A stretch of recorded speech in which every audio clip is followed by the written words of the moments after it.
প্রিয় শিক্ষার্থী, Khulna collectorate public school and college কর্তৃক আয়োজিত দ্বাদশ শ্রেণীর অনলাইন উচ্চতর গণিত দ্বিতীয় পত্রের ক্লাসে তোমাদের সবাইকে স্বাগত জানাচ্ছি।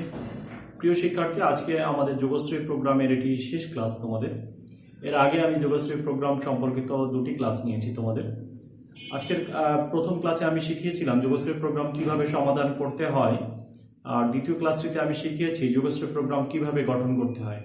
ঠিক তারই ধারাবাহিকতায় আজকে তোমাদের তৃতীয় ক্লাসেও আজকে আমি শিখাবো যোগশ্রী প্রোগ্রাম কিভাবে গঠন করতে হয়। প্রিয় শিক্ষার্থী, আমি গত ক্লাসে যে অঙ্কগুলো আমি তোমাদের সমাধান করিয়েছি সেগুলো কিন্তু সম্পূর্ণ লেখা ছিল, অর্থাৎ বর্ণনা করে দেওয়া ছিল সেখান থেকে কিভাবে আমরা যোগশ্রী প্রোগ্রাম গঠন করতে হয়। আর আজকে যে ধরনের অঙ্কগুলো আমি তোমাদের সমাধান করাবো সেটা লক্ষ্য করে একটা ছক আকারে দেওয়া আছে। আমি অঙ্কের অংশ বিশেষ লিখে নিয়েছি তোমাদের বইয়ের সাথে। রোমান 1 এ এবং বি দুই ধরনের খাদ্য, প্রতিকৃত প্রোটিন এবং ফ্যাট। তার মানে দেখো, খাদ্যের নাম হচ্ছে এ ও বি। এখানে যেটা উল্লেখ করা হয়েছে, একটা প্রোটিনের নিচে আন্ডারলাইন করো আর একটা ফ্যাটের নিচে আন্ডারলাইন করো। তাহলে খাদ্যে আছে এ আর বি, তাদের দুই ধরনের উপাদান আছে, একটা আছে প্রোটিন আর একটা হচ্ছে ফ্যাট। তাহলে এই খাদ্যে যা যা উপাদান থাকবে তার নিচে আন্ডারলাইন করবে। তাহলে এই ধরনের একটা ছক আছে। আসলে আমরা একটু ছকটা বোঝার চেষ্টা করি। যদি এ প্রকার খাদ্য তুমি যদি 1 কেজি কেনো, তাতে প্রোটিন আছে 1 আর ফ্যাট আছে হচ্ছে 3, আর 1 কেজি কিনতে খরচ হচ্ছে 2 টাকা। আর বি প্রকার যে খাদ্য, তাতে 1 কেজিতে প্রোটিন আছে 3, এখানে দেখো ফ্যাট আছে 2, আর প্রতি কেজি কিনতে হচ্ছে এই 3 মানে কিন্তু 3 একক, হয়তো সেটা যে কোনো একক হতে পারে। আচ্ছা, তার মানে দেখো 1 কেজি কিনতে বি প্রকার খাদ্য সেটা 3 টাকা লাগছে। তাহলে বুঝছো অঙ্কগুলো কত আগে। এখন আর কি কোনো খাদ্য তো 1 কেজিতে 2 টাকা 3 টাকা এরকম খুবই রেয়ার ব্যাপার এটা। তাহলে লক্ষ্য করো, আমরা এখানে বি প্রকার খাদ্য 1 কেজি কিনতে 3 টাকা ব্যয় হচ্ছে। দৈনিক ন্যূনতম প্রয়োজন আমি সংক্ষেপে লিখেছি এখানে। প্রয়োজন দেখো, প্রোটিন হচ্ছে 9 আর ফ্যাট হচ্ছে 12। তাহলে অঙ্কটির বাকি অংশ আমি এখন একটু পড়বো। অঙ্কটির বাকি অংশ তোমাদের বইয়ের পৃষ্ঠা নম্বর 58 নম্বর পৃষ্ঠায় বলেছে, সবচেয়ে কম খরচে দৈনিক খাদ্যের প্রয়োজন কিভাবে মেটানো যাবে তা নির্ণয় করো। তার মানে সবচেয়ে কম খরচ আমি বলেছি যে আমাদের নিজের মানিব্যাগ থেকে যখন যাবে তখন আমরা চেষ্টা করব সবচেয়ে কম খরচে কিভাবে দৈনিক খাদ্যের প্রয়োজন মেটানো যাবে। সমস্যাটির এখানে বলেছে সমস্যাটি যোগশ্রী প্রোগ্রামে প্রকাশ করে লেখচিত্রের সাহায্যে সমাধান করো। তাহলে প্রিয় শিক্ষার্থী, লক্ষ্য করো, এই একটা প্রোগ্রাম দেওয়া আছে, এখান থেকে তোমাকে যোগশ্রী প্রোগ্রাম তৈরি করতে হবে এবং সেটাকে সমাধান করতে হবে। তাহলে আমি তোমাদের শিখাবো কিভাবে যোগশ্রী প্রোগ্রাম তৈরি করতে হয়। তাহলে আমি প্রথমে লিখতে পারি যে, মনে করি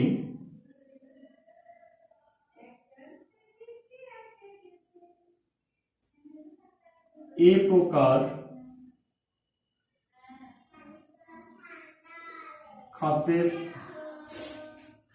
খাদ্য কিনবেন, তাই দিই।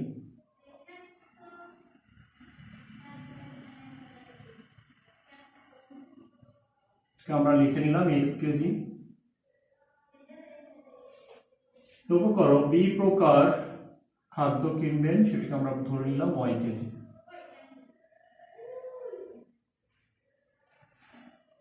তাহলে আগে বলেছিলাম এ আর বি হচ্ছে দুই ধরনের খাদ্য। তাহলে এ প্রকার খাদ্য কিনবেন হচ্ছে x কেজি আর বি প্রকার খাদ্য কিনবেন হচ্ছে y কেজি।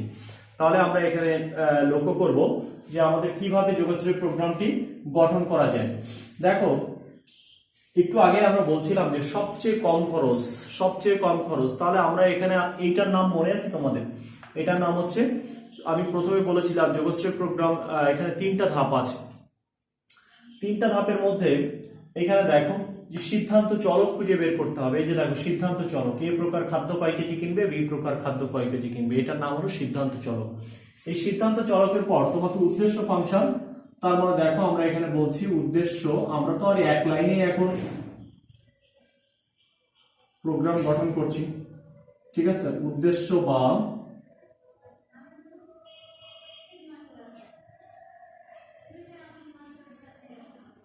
অভিষ্ট ফাংশন। লক্ষ্য করো, জেড কোনটা? সবচেয়ে কম খরচ। খরচ কত? এ প্রকার 1 কেজি কিনতে খরচ হচ্ছে 2 টাকা। তাহলে x কেজি কিনতে খরচ হবে কত? দেখো 2x। বি প্রকার 1 কেজি কিনতে লাগবে 3 টাকা, y কেজি কিনতে তাহলে হচ্ছে 3y। দেখো, এইটাকে সর্বনিম্ন করতে হবে। আবারও বলছি, এটাকে সর্বোচ্চ না, বরং এখানে সর্বনিম্ন করতে হবে, অর্থাৎ সবচেয়ে কম করতে হবে জেড এর মানটাকে। তাহলে উদ্দেশ্য বা অভিষ্ট ফাংশন যেটা বলছি z = 2x + 3y, যাকে সর্বনিম্নকরণ করতে হবে। এবার দেখো সীমাবদ্ধতার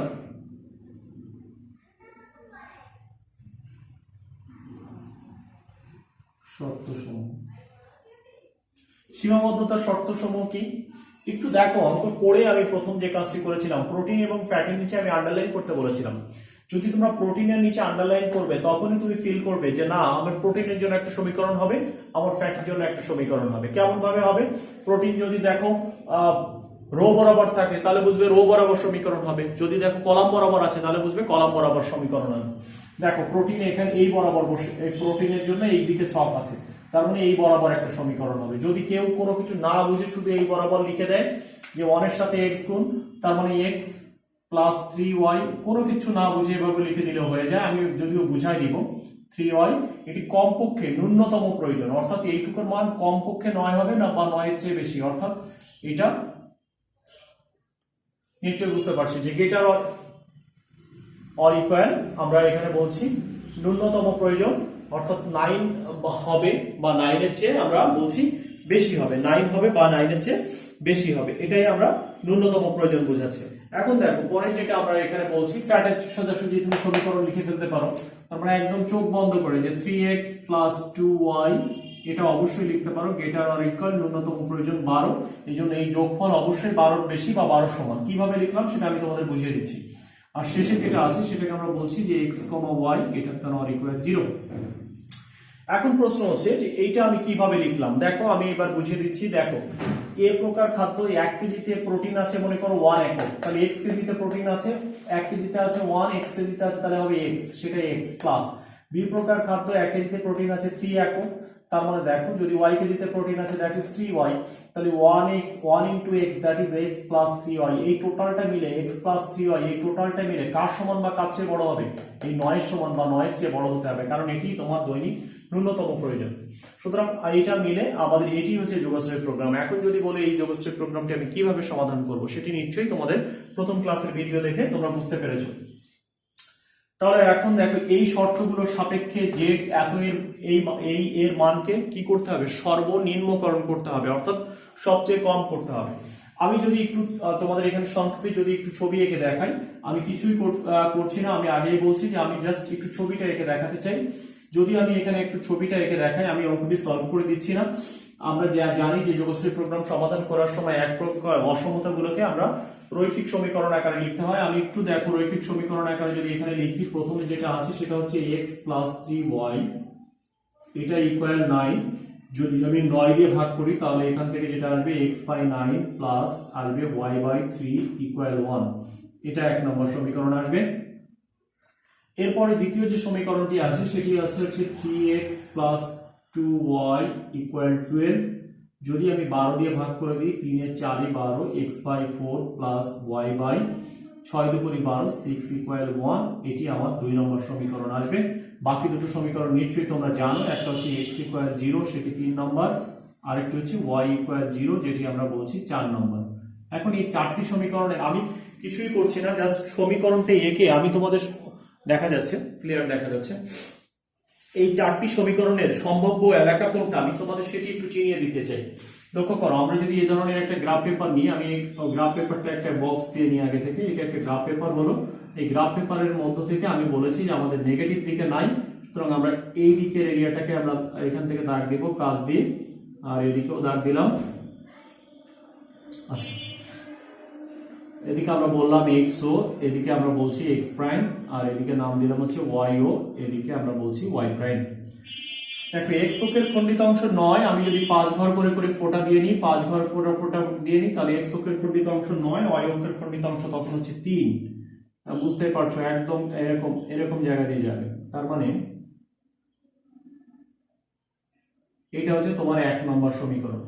এখন প্রশ্ন হচ্ছে এই 1 নম্বর কোন দিকে ডিরেকশন প্রকাশ করবে? দেখো তুমি যদি মূলবিন্দু বসাও 0 0, এই জায়গায় 0 এই জায়গায় 0, তাহলে 0 + 3 × 0 that is 0 greater than or equal 9। এখন মিথ্যা, 9 এর চেয়ে 0 বড়ও না আবার সমানও না, মিথ্যা, তাহলে মূলবিন্দুর দিকে হবে না, বরং মূলবিন্দুর বিপরীত দিকে হবে। তাহলে এর ডিরেকশন হচ্ছে মূলবিন্দুর বিপরীত দিকে, এ বলছে এই দিকে, অর্থাৎ এর ওই দিকের এরিয়াটা। আচ্ছা, এখন দেখি পরে যেটা আছে সেটা ছবি আঁকার চেষ্টা করি। এক্স অক্ষ বরাবর দেখো 4 একক অংশ খণ্ডিত করেছে, আর ওয়াই অক্ষ বরাবর হচ্ছে 6 একক অংশ খণ্ডিত করেছে। নিশ্চয়ই এরকম জায়গায় আসবে, তোমরা গ্রাফ পেপারে সুন্দর করে আঁকবে। তার মানে পরেরটা 6, আচ্ছা এখানে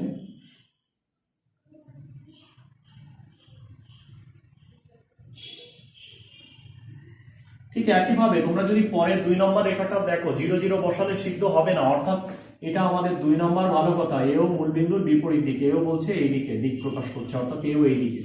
এখন প্রশ্ন হচ্ছে আমাদের 3 নম্বর যেটা ছিল x = 0 y অক্ষের সমীকরণ, এ হচ্ছে 3 নম্বর, এর নাম হলো 3 নম্বর, এ বলে এই দিকে যাবে সব।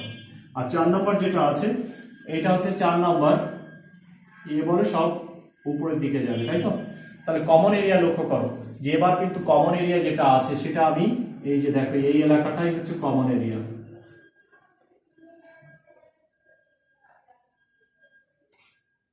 কেন কমন এরিয়া হলো ওটা, কেন এই এরিয়াটা হলো না? এই যে দেখো এই এরিয়াটা না হওয়ার কারণ হচ্ছে যে এই জায়গাটা কেন হলো না, এই জায়গাটা এ বলছে এর উপরের দিকে। তার মানে দেখো এখানে যে অনুকূল যে এলাকাটা আমরা পেলাম তার মধ্যে মাত্র 3টা কৌণিক বিন্দু পেয়েছি। দেখো একটা কৌণিক বিন্দু হচ্ছে এখানে, নাম দিলাম এ, আরেকটা কৌণিক বিন্দু এখানে যেটার নাম দাও বি, আরেকটা কৌণিক বিন্দু এখানে যেটার নাম দাও সি। দেখো এই ছাড়া কোনো কৌণিক বিন্দু নেই, তার মানে এ বিন্দু বি বিন্দু হচ্ছে কার কার ছেদ বিন্দু, 1 আর 2 নংকে ক্যালকুলেটরের সাহায্যে যেভাবে পারো তোমরা সমাধান করে ফেলো। 1 আর 2 এর ছেদ বিন্দু হচ্ছে বি বের করবে, আর একইভাবে সি বিন্দুর স্থানাঙ্ক বের করবে। সি বিন্দু তো সহজে এখান থেকে পেয়ে যাবে, এখান থেকে সহজে পেয়ে যাবে। তার মানে দেখো এ বিন্দু বি বিন্দু ও সি বিন্দুর স্থানাঙ্ক বের করতে হবে। দেখো এতদিন আমরা যে অঙ্কগুলো করেছিলাম সেগুলোর মাঝে কোনো না কোনো জায়গায় একটা কমন এরিয়া পেয়েছিলাম, বাট এই অঙ্কটা দেখো বাইরের দিকে, তার মানে এই অঙ্কটি বাইরের দিকে হওয়ার কারণে যেটা হয়েছে যে আমাদের কমন এরিয়াটা এটা হয়েছে। আর কৌণিক বিন্দুগুলো দেখো এ বি সি, এই 3টা বিন্দু বের করবা, সেই 3টা বিন্দু কোথায় বসাবা, জেডে বসাই দিলে, জেডে বসাই দিলে সবচেয়ে যেটা মান কম মান, যেটার জন্য কম মান হবে সেটি উত্তর, অর্থাৎ তত কেজি পরিমাণ এ আর বি প্রকার খাদ্য কিনতে হবে। অর্থাৎ এই প্রকার অঙ্ক যদি তোমাকে সমাধান করতে হয়, আমি চোখ বন্ধ করে একটি কথা তোমাদের বলে দিলাম যে দেখবে খাদ্যে কি কি উপাদান আছে, সেই দুটোর জন্য আমি একটু বই থেকে কিছু অঙ্ক তোমাদের একটু পড়ে দিই। যেমন F1 এবং F2 দুই প্রকার খাদ্যে দেখো ভিটামিন সি এবং ভিটামিন ডি পাওয়া যায়। তাহলে তুমি মাথার মধ্যে সেট করে নিবা যে F1 আর F2 হচ্ছে দুই প্রকার খাদ্য। তাহলে অঙ্কটা শুরু করতে হবে, মনে করি F1 প্রকার খাদ্য কিনতে হবে x কেজি, আর F2 প্রকার খাদ্য কিনতে হবে y কেজি। আর এই খাদ্যে কি কি দেওয়া ছিল, দেখো ভিটামিন সি আর ভিটামিন ডি। তার মানে ভিটামিন সির জন্য একটা সমীকরণ হবে, ভিটামিন ডির জন্য একটা সমীকরণ হবে, একদম সিম্পল। 3 নম্বর যেটা আছে রোমান 3 এ বি সি, 3 প্রকার, দেখো 3 প্রকার খাদ্যের উপাদান আছে এখানে বলা আছে। 3 প্রকার খাদ্যে পুষ্টি, দেখো একটা বলছে N1, একটা N2, একটা N3 আছে। তাহলে দেখো N1 N2 আরেকটা হচ্ছে N3। তাহলে আমি এটা যদি অল্প একটু তোমাদের একটু দেখিয়ে দিই কিভাবে এই প্রোগ্রামটি আমরা তৈরি করব।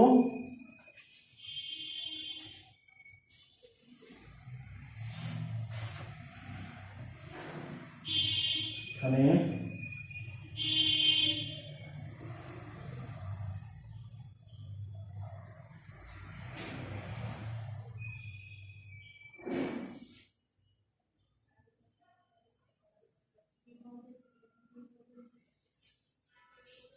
দেখানোর প্রয়োজন হয় না, খুবই ইজি, তোমরা নিজেরাই এটা পারতে। তারপরেও আমি একটু দেখিয়ে দিতে চাই। আমি অঙ্কটি দেখো, এ আর বি হচ্ছে দুই প্রকার খাদ্য, ছোট করে একটা দাগ দিয়ে দিলাম এখানে। দেখো একটা হচ্ছে এ প্রকার, আরেকটা হচ্ছে বি প্রকার। আচ্ছা এই যে 1 টাকা এরকম দেয়া আছে, 1 টাকা লাগে, আর এটা লাগে হচ্ছে 3 টাকা। হ্যাঁ, এটা হচ্ছে দৈনিক ন্যূনতম প্রয়োজন, দৈনিক ন্যূনতম প্রয়োজন। আচ্ছা ভালো কথা। 3টা খাদ্যের নাম কি কি, একটা হচ্ছে N1, আমি খুব সংক্ষেপে লিখলাম, একটা হচ্ছে N2, আরেকটা হচ্ছে N3।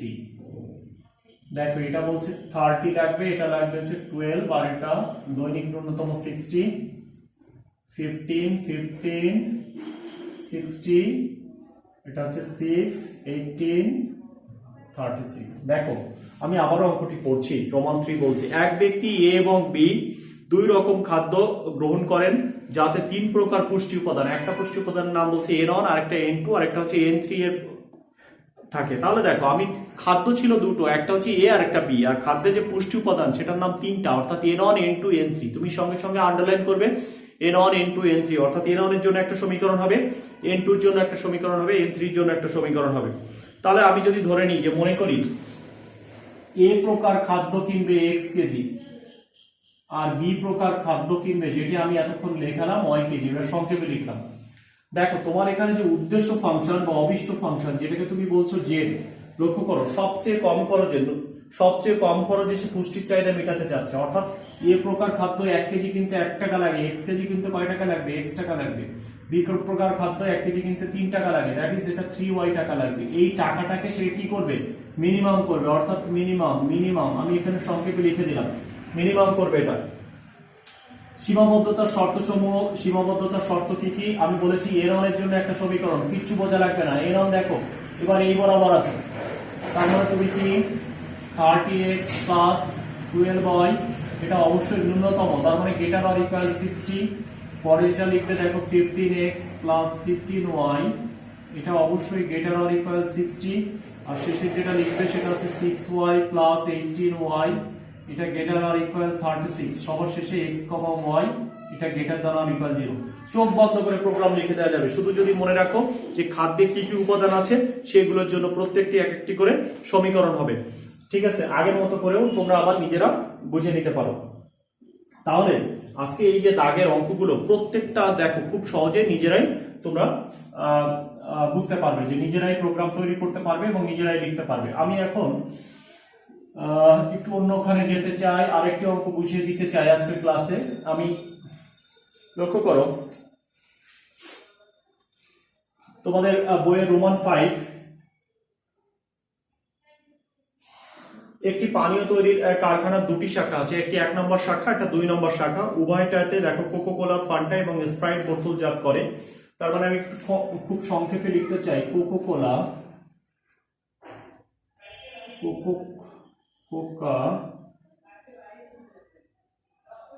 কোলা, ফান্টা,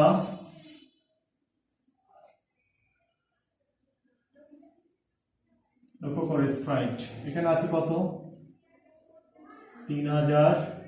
এটা 1 নম্বর শাখা উৎপন্ন করছে দৈনিক 3000, ফান্টা উৎপন্ন করছে হচ্ছে 1000, আর স্প্রাইট উৎপন্ন করছে হচ্ছে 2000। লক্ষ্য করো 2 নম্বর শাখাটা যদি কোম্পানির একদিন চালু করো তাহলে ও কোকোকোলা উৎপন্ন করে 1000, ফান্টা 1000, কিন্তু স্প্রাইট সে উৎপন্ন করে 6000। এখন দেখো মাসিক চাহিদা 24000, 16000 আর 48000, এটা হচ্ছে মার্কেটে চাহিদা আছে এরকম। প্রশ্ন হচ্ছে 1 নম্বর শাখা ও 2 নম্বর শাখা কার্য পরিচালনা ব্যয়, দৈনিক কার্য পরিচালনা, অর্থাৎ 1 নম্বর শাখাটা যদি একদিন খোলা রাখো তাহলে সেখানে 600 টাকা খরচ হয়, আর 2 নম্বর শাখাটা একদিন যদি খোলা রাখো তাহলে 400 টাকা খরচ হয়। প্রশ্ন হচ্ছে মাসে কোন শাখা কতদিন চালু রাখলে সর্বনিম্ন কার্য পরিচালনা ব্যয়, অর্থাৎ তোমার সবচেয়ে কম কস্টে তুমি মার্কেটে যে পানীয় যে চাহিদা আছে সেটি তুমি পূরণ করতে পারবে।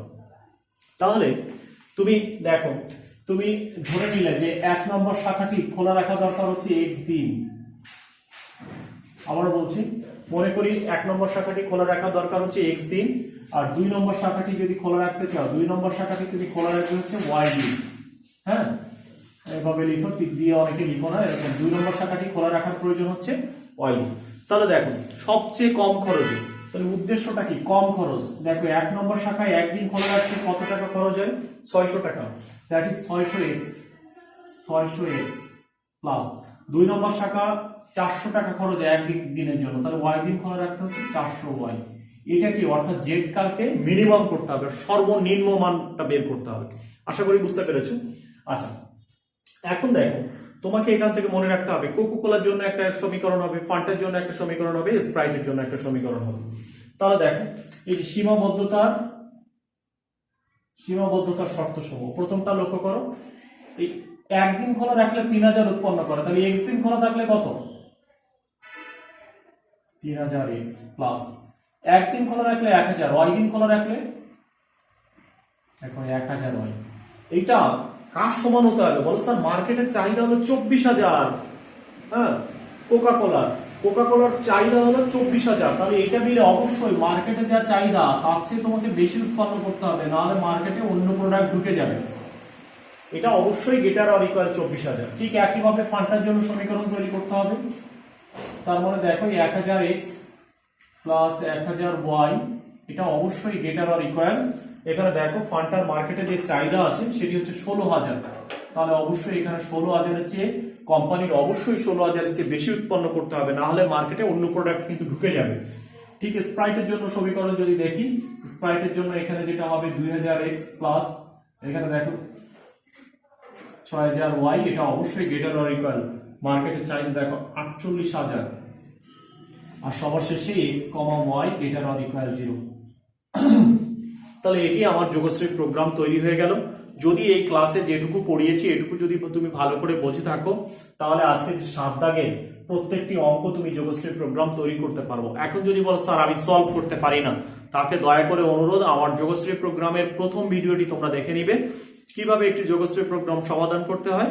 আমি এই ক্লাসেও একটি কিছুটা অংশ সমাধান করে দিয়েছি। প্রিয় শিক্ষার্থী, এর পরবর্তী আরেকটি কথা বলতে চাই, যারা আমার প্রতিষ্ঠানে যারা স্টুডেন্ট আছো, যারা Khulna collector public school and কলেজের ছাত্র, তারা এই অধ্যায়ের আমার একটি শীট আছে। যদি তোমরা সেই শীটটিকেও সংগ্রহ করতে চাও, আমার মেসেঞ্জারে তোমরা যোগাযোগ করতে পারো।